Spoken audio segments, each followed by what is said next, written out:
Okay, so first of all, it's a pleasure to be here. I would like to thank Jessica and Raffaele for offering me the chance to be here today and talk about my work over the last 5 years, 6 years during my PhD.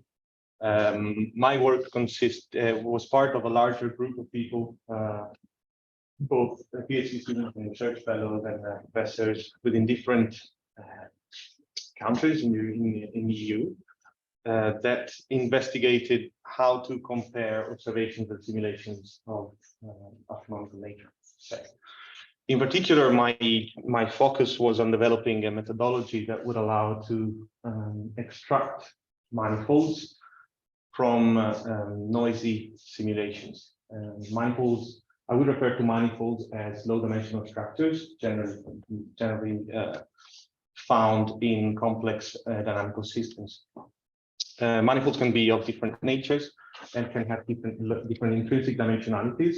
In this talk, we will focus on one-dimensional manifolds, so what we refer usually as filaments or strings.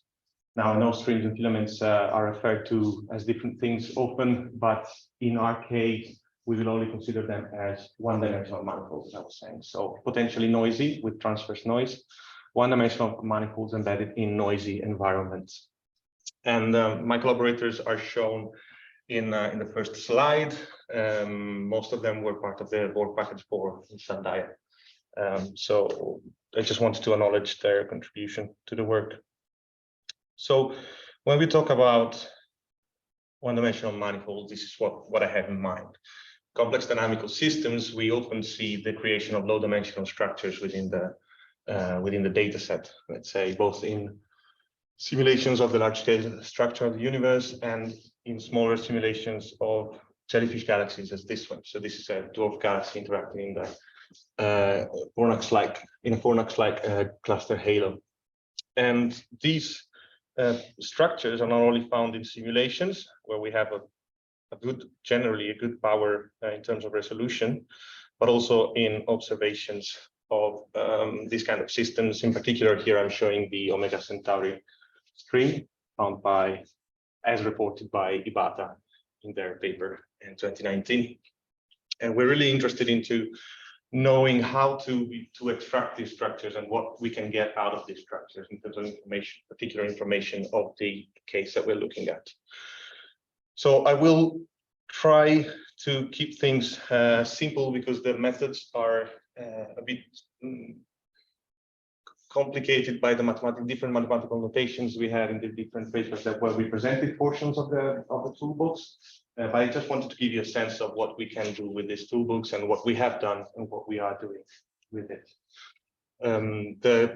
The toolbox is public, of course, and it's on GitLab. You will find it on that link. And we have recently published the full description of the complete toolbox in the paper that I've cited here. So toolbox is called One Dream. It's the 1D recovery, extraction, and analysis of manifolds in noisy environments. It's called One Dream, but it's actually fully generalizable to higher dimensional manifolds. Okay, so here we will be focusing on filaments, but in general, it can be applied to higher dimensional substructures. So manifolds of different dimensionalities. Okay, so this is the case that we will refer as a study case. Okay, this is simply a box of particle filled with particle data sets. You cannot really see it, or maybe you can from there. I struggle a bit from here, but there are two arms that are intersecting in the middle of that box. These arms are noisily sampled from a latent distribution. And the space where these two arms live is also filled with noise. So it's a very complex system to analyze. And in order to extract information, we need to do some work. In particular, the group has devised two methods for denoising. One method for estimating the intrinsic dimensionalities of the structures that are in the data set, one method for extracting the filaments, and one to model them as probabilistic models in order to account for the transverse noise, which is often essential in these kinds of data sets. So let's talk about the denoising first. I can refer to this as filtering in the first step and really denoising in the second one. So the two methods are called LAT and EM3A. They are both inspired by the ant colonies behavior in finding food nearby where they live. And by laying pheromone onto the path that they take, they're able to, by accumulating this pheromone, the local structures are able to emerge more visibly than they actually would with a simple density estimation technique. So this is the same data set as I showed you before. Now the two arms are a bit more visible, but of course there's more noise that fills the space. But if we use a cut in the threshold of, if we use a cut in the pheromone, so a threshold that is fixed by the user, we can really highlight what is the dominant structure within this data set. So the blue points there are points that have been most visited by ants, and the ants, while they visit points, they lay pheromones. That this pheromone accumulating really makes the contrast between overdense and lower dense regions very evident. So this is the LAT, locally aligned ant technique that we have proposed in the toolbox. And now we need to remove the transverse noise within the filament. This is a bit different from the LAT algorithm because it still uses ant colony methodologies, but now points are moved towards high density regions. So the blue points there are the two streams that have been recovered from LAT by selecting the threshold in a pheromone, and the red points there, so these are all points, it's not a line. Red points there are the ones that have been moved towards higher density regions, finding the core of the two manifolds. And so by finding the two cores of the manifolds, we're able to reduce the transverse noise in the manifolds themselves. And since we have already removed the ambient noise, then we can really see a skeleton, or more than a skeleton, the mean axis of the two manifolds that they are intersecting. And the intersection there is pretty evident. So now we are making an assumption. We are saying, let's look locally at these filaments. So let's put ourselves into a small neighborhood of one of these red points. And let's look around. How can we know that this is actually a one-dimensional manifold instead of a three-dimensional thing that we're just observing at a very small scale? So this is where the dimensionality index comes in. And this is now in a paper that has been published the beginning of last year. That is the core, that is part of the core of my PhD. So these and the two following techniques are the core of my PhD. So if we estimate the local PCA, so principal component analysis of local neighborhoods, we find that the eigenvalues found with local PCA generally for a lower dimensional manifolds are not uniformly distributed, right? So they are not equal to 1 over the number of dimensions that we have. In other words, ideal prototypical one-dimensional, two-dimensional, or three-dimensional neighborhoods, or higher dimensional neighborhoods, for all we know, can be identified by these particular sets of coordinates: 1, 0, 0, 0, 0 for a one-dimensional filament, 1 half, 1 half, and then everything else is 0 for two-dimensional, and so on, until we get to 1 over d, where d is the dimensionality of the data. Of course, 1 over d would mean that the dimension of the manifold is the same dimension of the ambient space, or more than the manifold of the local neighborhood of the manifold.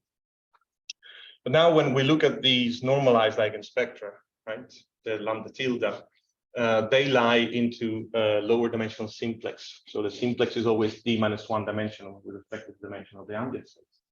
And once we know these, we can also realize that our prototypes, our ideal lower dimensional neighborhoods, identify the vertices of the simplex. So then we can do clustering in this simplex by using a specific distance, which is the distance that a specific metric, which identifies the distance on the simplex and not simply a Euclidean distance. And by doing clustering, we can assign to each point a specific index, so that by the end, by propagating this information from the simplex to the data space, we can really find one-dimensional or higher dimensional points. So red points here are one of those that have been identified as one-dimensional. So those that have neighborhoods having globally local eigenspectra as 1, 0, 0, 0, or close to that. And three-dimensional would be 1 over 3, 1 over 3, 1 over 3. So now we have a way to filtering the data set to collapse the points onto the mean curves of the manifolds that are hidden within the data set, and to estimate the local dimensionality of points of these collapsed filaments, so that we know what we can focus on when we want to extract these filaments. So what is the intrinsic dimensionality of the structures that we find? So we need to find a way to extract these manifolds, to extract them and model them. Because even though we can extract the skeleton of the manifolds, we are still not considering all the transverse noise within the manifold that is extremely relevant for the analysis, for any analysis for that matter. So we devised an iterative procedure that is able to crawl along the manifold and while at the same time forming a skeleton for the manifold itself. So this is a particular two-dimensional manifold, which is not embeddable in 2D, but only in 3D. And it's called the Mobius strip. It's particularly interesting that we're able to extract this kind of structure because in general, non-orientable manifolds such as the Mobius strip are quite difficult to deal with. And this is really a novelty of the multi-manifold crawling algorithm. So we're able to estimate these kind of manifolds from data sets. And this is a challenge for many algorithms in computer science in general and machine learning. But we only could come up with this just because we had this interdisciplinary study within astronomy and computer science. So this was extremely exciting for us. And this is applied to multi-manifold crawling applied to our synthetic data set, where the blue points are the collapsed points found with EN3A, and the black dots are simply the points of the graph that we have built by crawling on top of it. So we identified 4 separated manifolds because we have taken off the central region that we had identified as 3D. By focusing only on the 1D points, we're able to extract all these 4 different arms. And now we can build on top of these graphs, for each graph, a probabilistic model that takes into account what is the distribution of points around those skeletons. Okay.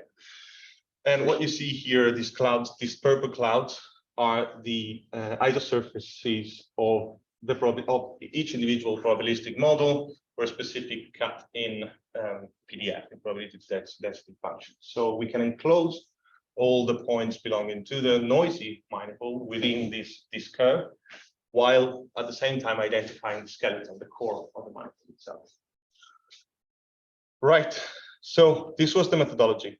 Then we have devised 2 additional analysis tools. One to have a look at what happens globally to the manifold, and one to have a look what happens locally to the manifold itself. By looking locally, since we have the skeleton, we can identify orthogonal planes to each point of the skeleton. That means that we can project everything we want to onto these planes and have a look at what is the cross-sectional distribution of properties of the manifold across the whole manifold itself. This is a little sketch depicting what I was saying. So the orthogonal frames would be the squares on the right, and we can identify really the basis of the new space when rotated along the manifold, so that we have a direction which is always parallel to the local tangent space of the manifold, and then we have the 2 orthogonal vectors that describe the plane spanned by the orthogonal vectors to the tangential direction. And if we have a look at what happens for jellyfish galaxy, for a specific manifold in jellyfish galaxy, we can plot different quantities such as the density, the log-time density, neutral fraction, the metallicity, or the temperature, for example. And we can really trace the thickness of the manifolds across these planes. So here now we are moving along the manifold, as the red dot in the bottom central panel tells us. And the orientation of the orthogonal plane is fixed, or as close to fixed as possible, in order to avoid rotations of the plane along the manifold.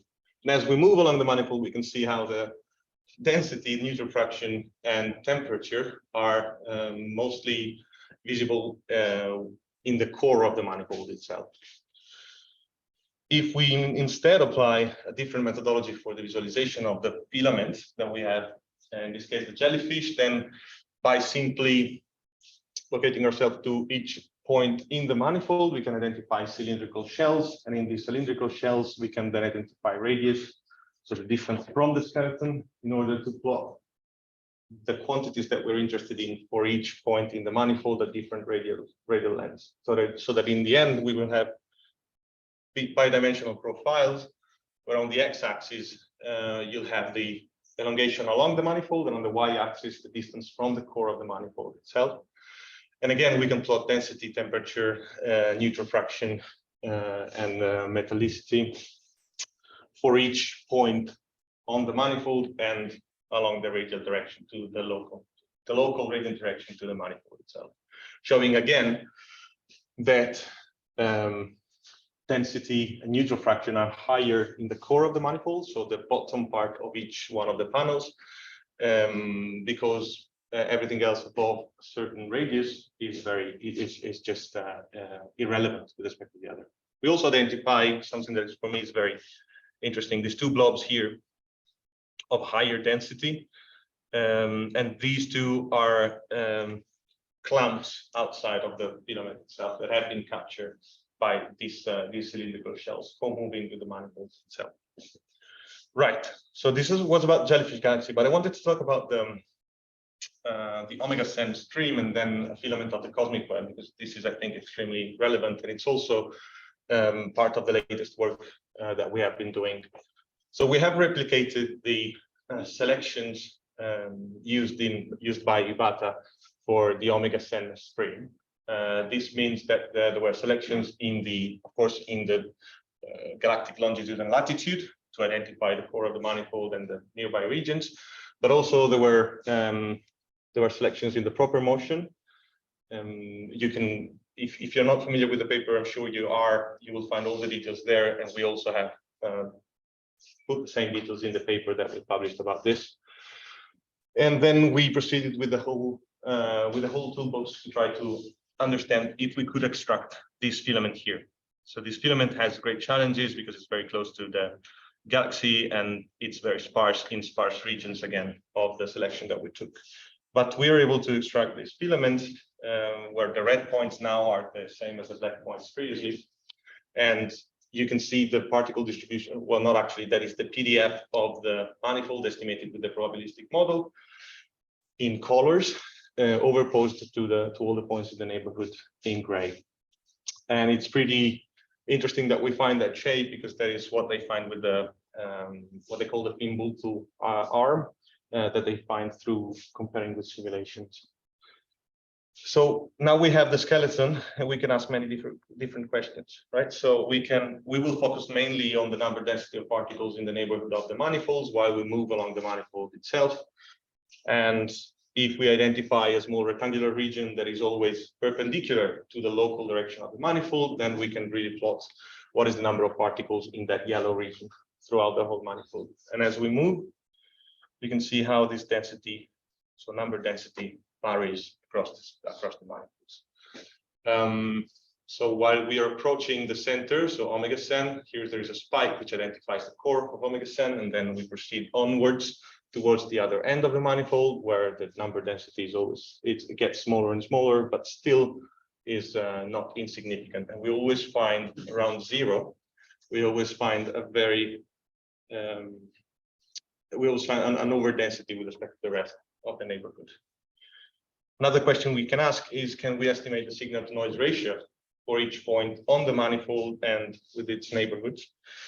So if now we just take the count of stars in the yellow region, which is smaller than before now, it's just a shallow region close to the manifold, and as aperture in the sky, we take the two red regions there that also co-move with the manifold itself. So these are going to rotate according to the direction of the manifold. Then we can estimate the sky counts as the mean sky count between the two for each point in the manifold again, and also the stream counts, so that we can estimate the signal to noise ratio as that. And again, we can simply plot the signal to noise ratio across the length of the manifold. Here, sorry, center AD is the number identifying the black dot on the skeleton of the manifold, but you can think of it as a distance from the beginning of the stream itself. And here again, you can see a spike in the central region, which identifies the core, but also a signal to noise ratio, which is significant also for other regions of the manifold itself. Right. So this was Omega-Centauri, and I want to show you something about the cosmic web. Right. So we have simulations of a cosmic web. I think the volume is 120 times 120 times 120 megaparsecs. And here you can see the selection of particles obtained with LAT in blue over the whole portion of data set that we have in gray. Now, if we focus mainly on one manifold, these are again the orthonormal coordinate plots. And if we take one filament, thank you. If we take one filament, then we can try to understand the dynamics of particles across the manifold, across the filament. Right, so we can plot the tangential velocity in the top central plot. We can also plot the perpendicular velocities on each plane as we move, on the plane as we move. That telling us if there is some important information about how particles move across the manifold, across the plane intersecting the manifold. And then, of course, we can investigate the number density, the curl, and the divergence of the velocity fields. So it's interesting to see how at half point, right here, for example, there's a change in the tangential velocity that from blue, meaning opposite to the direction that we are crawling, turns to red gradually, meaning in the direction that we're going. So particles seems to be stretched towards the clusters in a cosmic web filament, in this case, at least, meaning that the tangential velocity along the manifold gets to a point where it's 0, while it is firstly attracted by the first cluster and then by the second once we pass this point. And another interesting property of this filament is the curl that presents islands of different sign. That was also something found previously in the literature and also shown similarly to this, but it's a good sign that we can find the same results with this methodology, because we can prove that the methodology is doing something sensible, right? It's not making up things.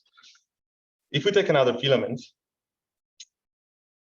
now this shows a bit more clearly, I think, the knee point where the parallel velocity, the tangential velocity changes sign.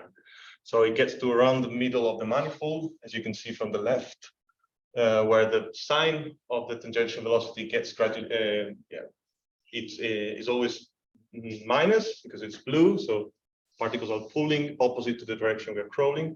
And now at this point, it's 0, meaning that there is a balance between the pull of the two clusters. And now here it turns red because particles are moving towards the other cluster, the other end of the filament. And we can really show it here, right? In the beginning, at the beginning of the crawling, the manifold has the velocities, tangential velocities are negative. Then we get to a point where they are roughly 0, and then we get to a point where they are red, so going towards the other cluster, in accordance with the tangential direction we're crawling. So if you're interested about the stability of the manifold diffraction methodology, this is a plot that shows the comparison with disperse by subsampling the filament up to 60% of the total number of particles.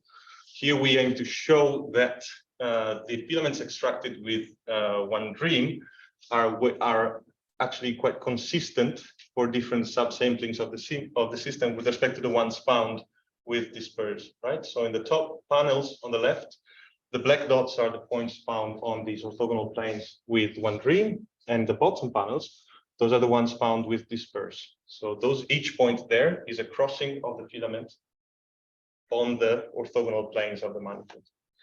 So we are very pleased to see that the black dots are way more condensed than the red dots, meaning that across even the different subsamplings, we find more stability in general. And that is probably due, actually it is due, not only to the pre-processing steps, but also to the probabilistic modeling description of the filament. Because by doing that, we take into account the noise around the manifold, and we can tune the centers, the skeletons of the manifolds towards the mean core. Okay, so these are upcoming studies. Hopefully we have submitted, well, I haven't, but my collaborators have submitted works using one dream in 2 different cases. One is for the substructures within the Jelium stream in program motion space, and another is on the Fornax-Eridana supercluster detection and analysis of filaments and visualization of filaments. I would say that overall these 6 years, we loved working in the interface between computer science and astronomy, because it has constantly presented new cases and new problems to solve. So new ideas for building stuff that really aims at working in this context. And in particular, there are many methodologies that we can work with and many other approaches that we can have to different problems. So we're still trying to develop and still trying to figure out new problems and new ideas and new challenges. So if you're interested to talk, I will be available the whole afternoon. So please come over to my office and even say hi, or just, yeah, if you're interested into the methodology, you can find it on GitLab, and that is my email. And thank you very much for listening.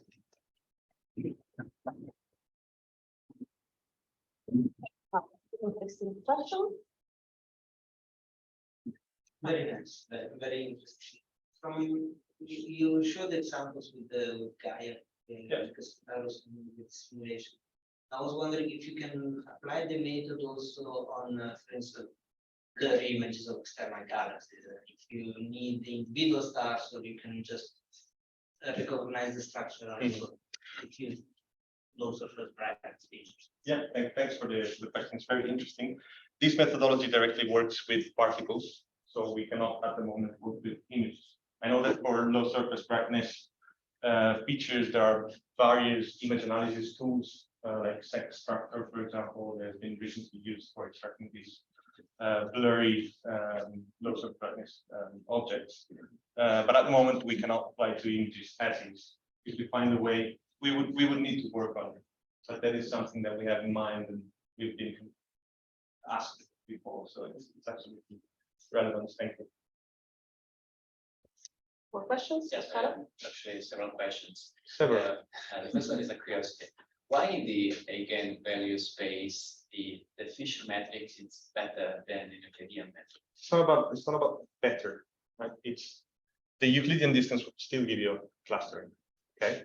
The problem is that the Euclidean distance is not the distance that is inherited in the simplex space, right? Because that is a convex combination of the original coordinates. So the Euclidean metric there is not the one identifying the distances on that manifold. So that is a manifold, right?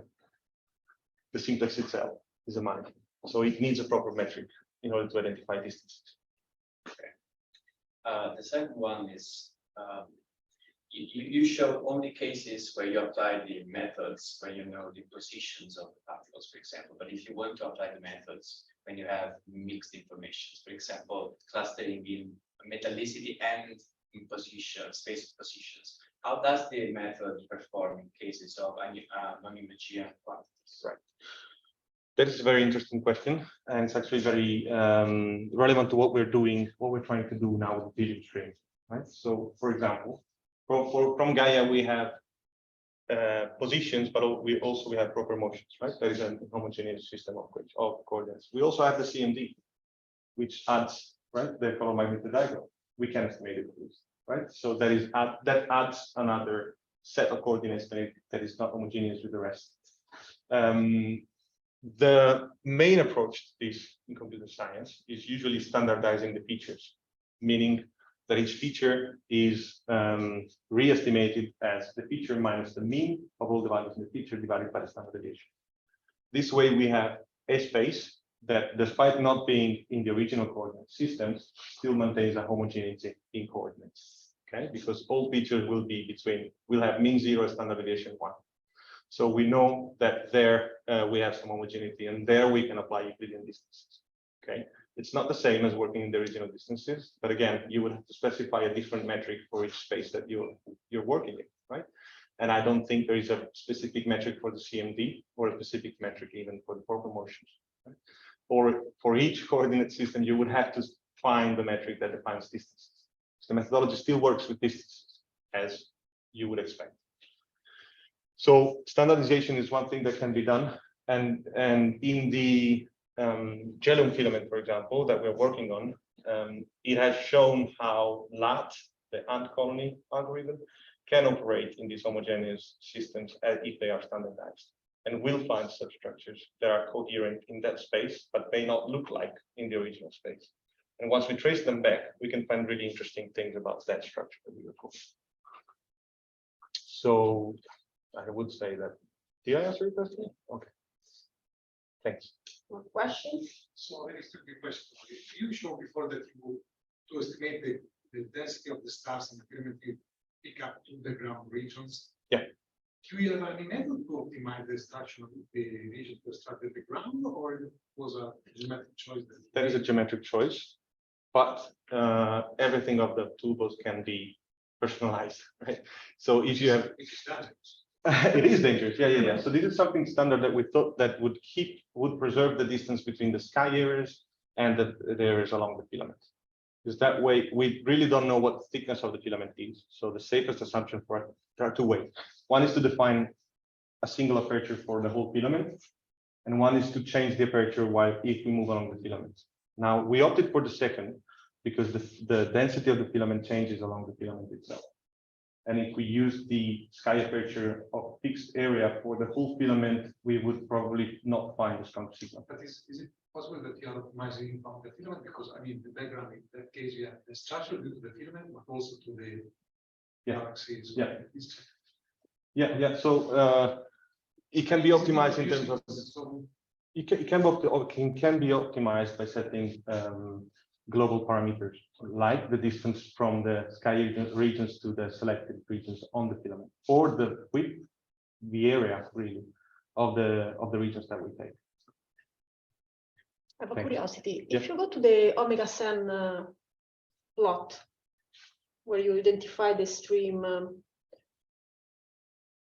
okay, yeah, like in this figure, it looks like there is an additional, but maybe it's just Yeah, but so the procedure interpret that like a background noise. As you see on the north, it looks like there is a continuation of yeah, the. I understand. Yeah.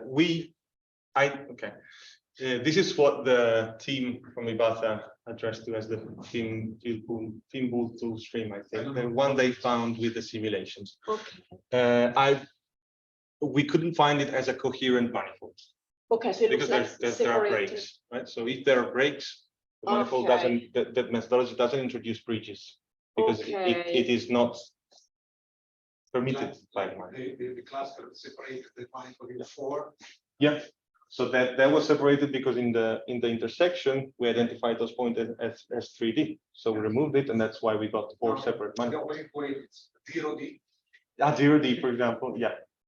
I know sample, so that the density understand. there is very small, so we couldn't identify that as an overdensity coherent with the rest. Okay. I see. Okay. Well, if Thanks. there are the questions from the public at home, let's see if anybody has any hands on. Don't see any question, additional question, last minute question? No? So if no, let's thank again Marco. Thank you. See you next Thursday.